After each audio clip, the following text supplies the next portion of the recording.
पता ही होगा कि सीव एनालिसिस करते क्यों है। बेसिकली सीव एनालिसिस करने का एक ही फंडा होता है, इसलिए हम करते हैं जो भी एग्रीगेट हो उसका हमें स्पेसिफाई उसका साइज पता हो और उसी साइज से डिज़ाइन किया जाता है कंक्रीट, और उसी पे डिपेंड होती है हमारा। अगर हमें पहले से पता होगा कि हमारा जो साइज़ है कितना मैक्सिमम है, कितना एग्रीगेट कितनी परसेंटेज में कंक्रीट में रहेगा, तो उसको जब डिज़ाइन किया जाएगा तो जो कंक्रीट बनेगा वो एक रिच कंक्रीट बनेगा, उसकी वर्केबिलिटी भी अच्छी होगी और स्ट्रेंथ भी काफ़ी ज़्यादा अच्छी होती है। तो इसलिए हम सीव एनालिसिस करते हैं। तो आज जो सीव एनालिसिस में करने वाला हूँ वो 20 mm एग्रीगेट की करने वाला हूँ। वो आपको मैं पूरी रिपोर्ट भी उसकी दिखाऊंगा कि कैसे हम लोग करते हैं, क्या क्या चीज़ें ध्यान देते हैं, फुल प्रोसीजर क्या होता है, रिपोर्ट कैसे बनाते हैं।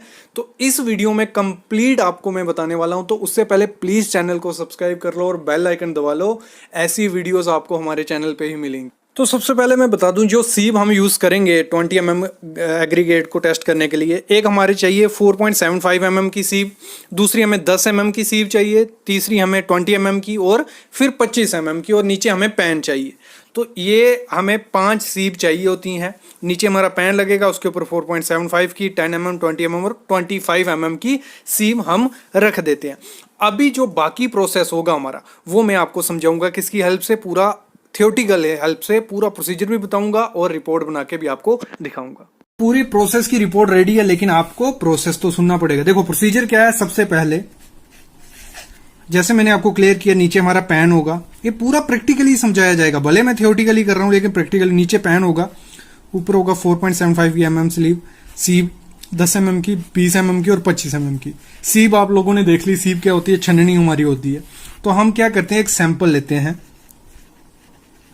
हमने जो सैंपल है वो ले लिया, मैंने एग्जांपल ले ली 3 किलो 70 ग्राम का मैंने सैंपल ले लिया। ये आप कितना भी ले सकते हो। ये ले लिया हमने 3070 ग्राम या 3 किलो 70 ग्राम का हमने सैंपल ले लिया। ये एग्रीगेट डाल दिया हमने, और हमें स्पेसिफाई किया है कि हमारा जो डंपर जो ट्रक आया है एग्रीगेट लेके, वो 20 mm का एग्रीगेट लेके आया है। तो हम 20 mm के चेक कर रहे हैं। तो 20 mm का जब मैंने उसमें डाला 25 mm की सीव में, तो उसको हमें शेक करना होता है। इसलिए एक वाइब्रेटर भी आता है, नीचे वाइब्रेटर लगा होता है, ये पूरी छननी हिलती है। वाइब्रेटर नहीं है, आपको मैनुअली इसको शेक करना है पूरा। जब शेक करोगे तो जो ऊपर से एग्रीगेट होता है, छोटे छोटे पीस, क्योंकि इसमें स्पेस होती है, जैसे आपने छन्नी देखी, हमारी छन्नी कुछ ऐसी होती है हर साइज की। तो जो पीस होंगे वो नीचे नीचे एग्रीगेट नीचे नीचे आता जाएगा अपनी साइज के हिसाब से। ठीक है। तो सबसे पहले क्या किया, हमने इसको शेक किया। ठीक है।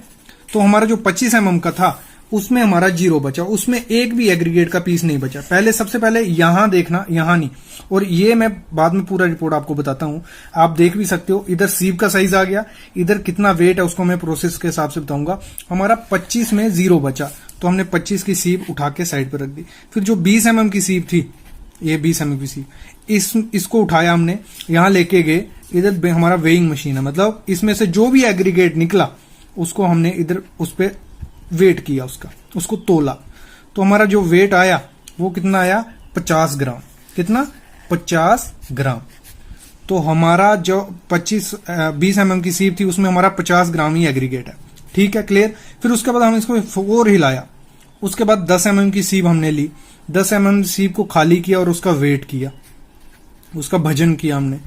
तो वजन जब किया तो हमारा आया मतलब 2 किलो 910 ग्राम या 2910 ग्राम। क्लियर, मतलब एक ही बात हुई, केजी में बता दिया, ग्राम में बता दिया। तो ये हो गया। फिर हमने सीव ली 4.75 वाली। ठीक है, 4.75 वाली ली, उसको खाली किया, उसमें से हमें कितना एग्रीगेट मिला उसका हमने वेट कर लिया। उसका वेट किया जब हमने, तो हमारा आया 90 ग्राम, उसमें हमारा बचा कितना, 90 ग्राम। क्लियर। फिर जो नीचे पैन लगा होगा उसमें हमारी डस्ट बस्ट आती है, थोड़ा छोटे मोटे पीस आते हैं, वो उसको खाली किया, उसका वेट किया हमने, वो आया हमारा 20 ग्राम। क्लियर, इतना क्लियर हो गया कि हमने जो भी, मैं फिर से रिपीट करवाता हूं प्रोसेस। हमने एक सैंपल लिया था 3 किलो 70 ग्राम का, उसको इसमें डाला, इसको शेक किया, कोई 2 मिनट हिलाते रहे, तो जो एग्रीगेट था वो धीरे धीरे नीचे नीचे अपनी अपनी सीव में आ गया, जिस हिसाब से उसका साइज था। उसके बाद हम एक एक पैन उठाते गए, उसका वेट करते गए और यहां नोट करते गए। इधर तक क्लियर हो गया। उसके बाद क्या करना होता है, उसके बाद हमें निकालनी होती है ये जो आप टेबल है, ये आपको अगर चाहिए होगा मैं वेबसाइट पे भी अपलोड कर दूंगा, जहां आपको चाहिए होगा वहां मिल जाएगा। ये परसेंटेज रिटेन जितना बचा था, ये क्यूमुलेटेड आगे मैं टोटल आगे मैं बताऊंगा कैसे करना है, परसेंटेज ऑफ पासिंग और limit as per IS 383। Clear. अभी क्या करना है, 25 mm में कितना परसेंटेज था, 0, हमारा एक भी एग्रीगेट उसमें नहीं बचा था। क्लियर। जो 20 mm की सीप थी उसमें 50 ग्राम बचा था, तो हमारी परसेंटेज कैसे निकलेगी, वो निकलेगी 50 ग्राम डिवाइड बाय टोटल हमने सैंपल कितना लिया था, 3070 ग्राम। जितना भी आपका सैंपल लिया होगा और जितना वेट बचा होगा उसको मल्टीप्लाई बाय इंटू 100 हम कर देंगे, तो हमें निकल आएगा 1.62% हमारा उसमें रिटेन हुआ। क्लियर।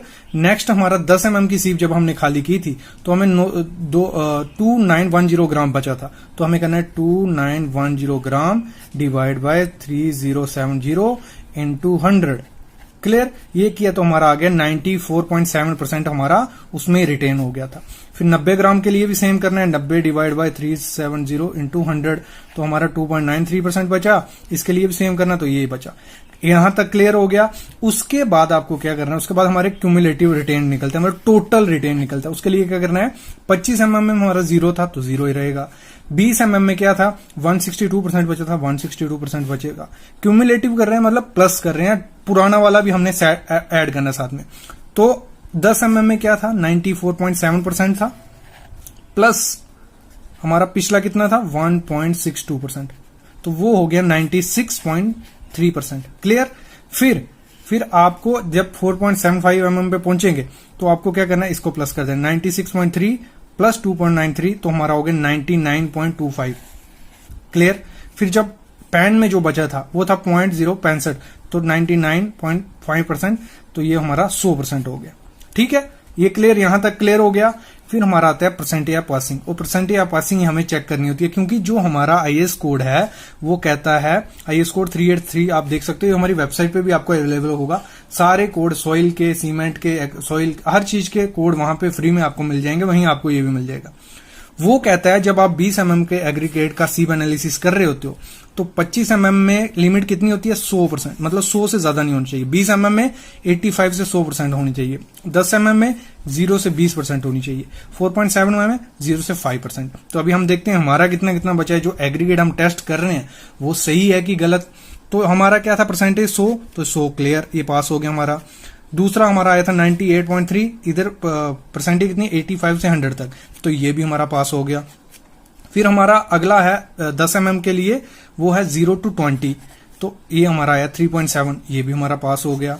फिर हमारा 4.7 के लिए है 0 से 75, तो ये हमारा आया 0.75, मतलब ये भी पास हो गया।